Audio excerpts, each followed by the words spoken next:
Hey guys, okay, sorry it's midday already. It's crazy. I'm gonna start this video by asking everybody to please dive in for my great nephew Ariza Benshira, who is dealing with pneumonia in the hospital and a lot of complications, and he's only like 2. So, and if anybody knows a really good pulmonologist who does pediatric pulmonology, please let us know, because they're trying to figure out what's going on. Okay, that being said, let's exercise for a couple minutes. I am gonna do a stopwatch. We're just gonna cycle through one exercise to the next. I can't really think so much right now. I'm a little stressed, but I feel like I need this, and I'm sure a bunch of you do also. All right, we're gonna start out with push-ups. Each time we lap, like, I'll just kind of watch my watch, and every time I decide it's time to move on, I'll just hit the lap button. We'll know exactly how long we did each exercise. If you want, I can post it at the end of the video so you know the intervals. Okay, let's go.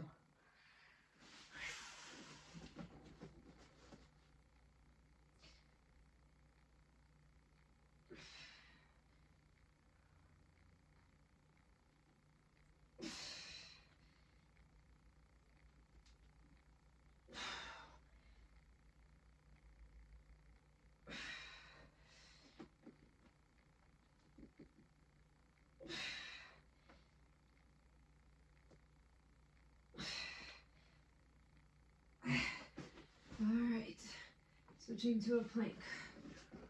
After plank, we're gonna do mountain climber.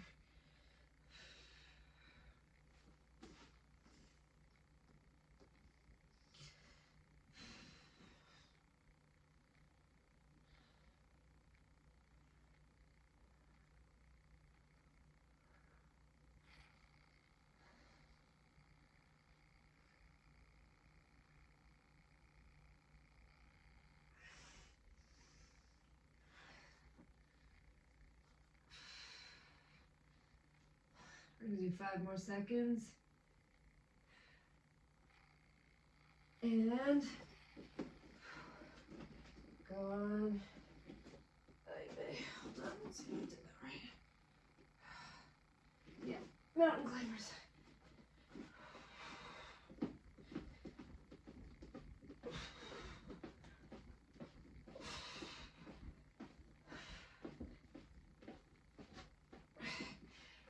My arms are so done. Okay, switching to leg extensions.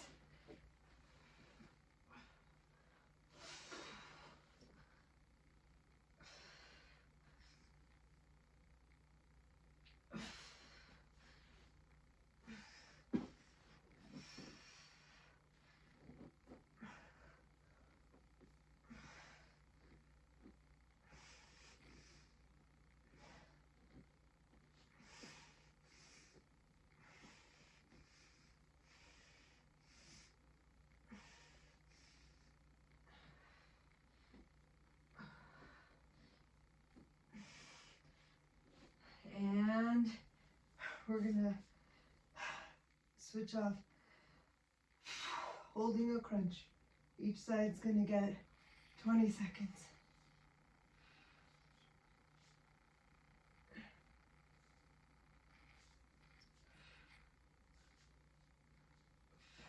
Switch sides.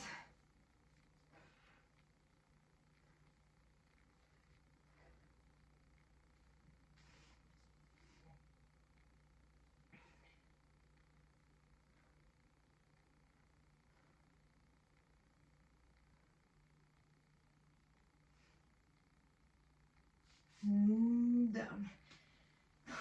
Bridges. After bridges, we're gonna roll onto our sides and do clamshells.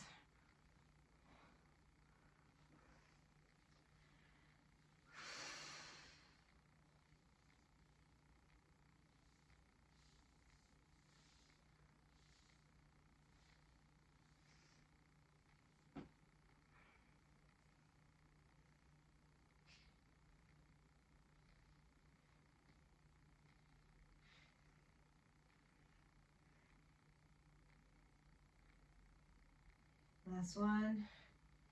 Switch to your side. Clamshells.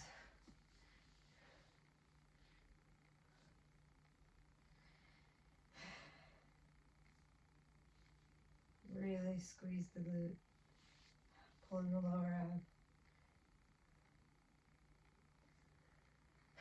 Okay, we're doing good, guys. Such a heavy day.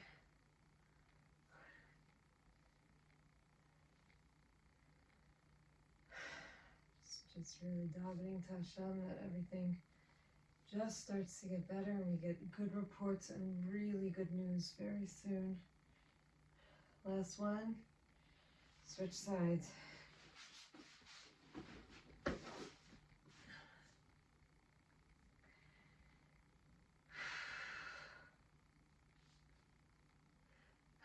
So since I was listening to that interview of Rabbi Kalish, I think we discussed that one the other day. I also listened to this other interview of Rav Gav. Then my daughter Abigail told me that Meaningful People had done an interview of Dan Butler. He's a judge in Squirrel Hill in Pittsburgh. It was really, she told me, listen to it, it's very emotional. And I decided to listen to it running. I actually cried while I was running. It was so powerful, so crazy, incredible. I mean, such a tzaddik. All right, roll back onto your front. We're gonna do point-to-point planks.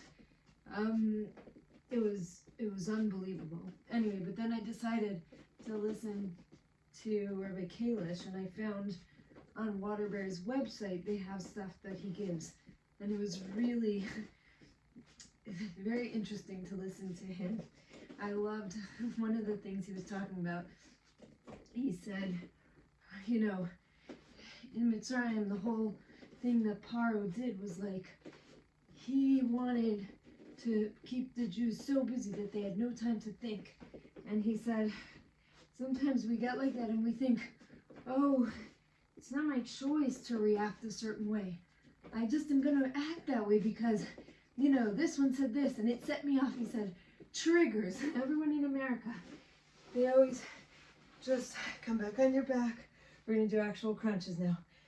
He said, everyone just wants to talk about triggers and somehow that excuses every kind of behavior. He's like, yes, triggers are a real thing and there's an emotional component to them and this whole thing, but you don't get to excuse bad behavior by saying, trigger, like, therefore I have no control over my actions. He's like, think, plan. If you know somebody is triggering to you, then plan how you're going to talk to them. Plan what you're going to say. Okay, I'm going to lift one leg, and I'm going to do a bridge with the other. He was saying it's like an amazing thing. Like, we are so busy, and everybody gets so caught up in how busy we are that we forget that we should take time to think. And I know me and my sisters have talked about this recently, and this was actually something on that Rav Gav interview that I listened to, where he was saying, you know that you could like daven 3 times a day and never think of God? And he was like, we're just all so busy, we do everything so much out of rote and whatever, that we just forget. We forget that there's actually like Hashem in the background there. All right, next one, roll-ups. Anyway, it's always, sometimes I think like, you know, this message has come in so many different forms lately that maybe when that happens, it's when we're supposed to realize like, oh, this is clearly something that I need to make an avoda out of. Like, stop being so busy. Like, you're going to be busy, but that doesn't mean you don't have to think. Think about what's going on. Think about what you can change. Think, and you can't say to yourself, oh, I'm going to think every single day about every single thing. Obviously, we all know that big changes like that, when we try to make big swooping changes, nothing changes. So just pick one thing that you want to be thoughtful about. You know, my sisters and I, we did Birchos HaShachar recently. Like, just actually pay attention to the words. Like, thank you, Hashem, for letting me get up every day. Thank you, Hashem, for making me able to stand up straight and giving me energy, you know, all these things. Okay, ready? Last floor exercise. Anyway, but it could be anything. It could literally be from the time you say Modani till you say Krishma. There are trillions of opportunities, and I feel like let's just utilize them.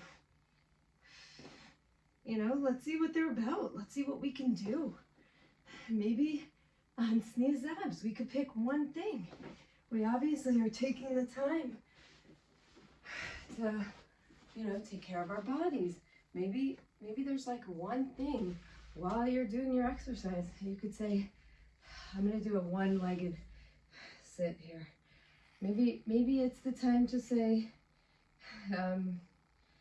like, here's the thing I can do, and no one can tell anybody what their thing should be, what they should work on, what, you know, what items really make sense for them. But we all have things.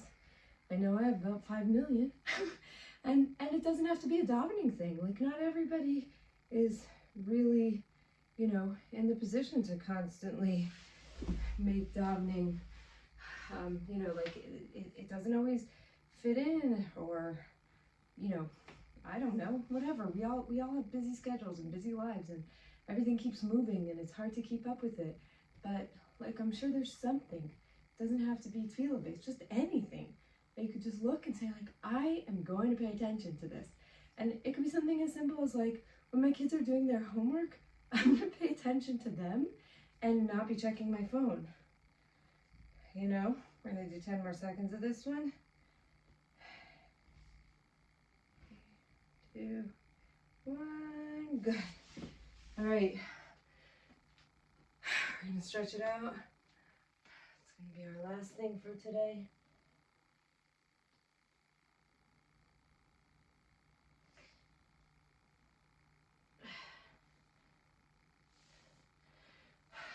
Okay.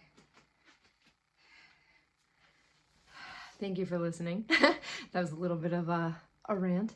And thank you for your tefillas. And I hope to see you all tomorrow. Bye.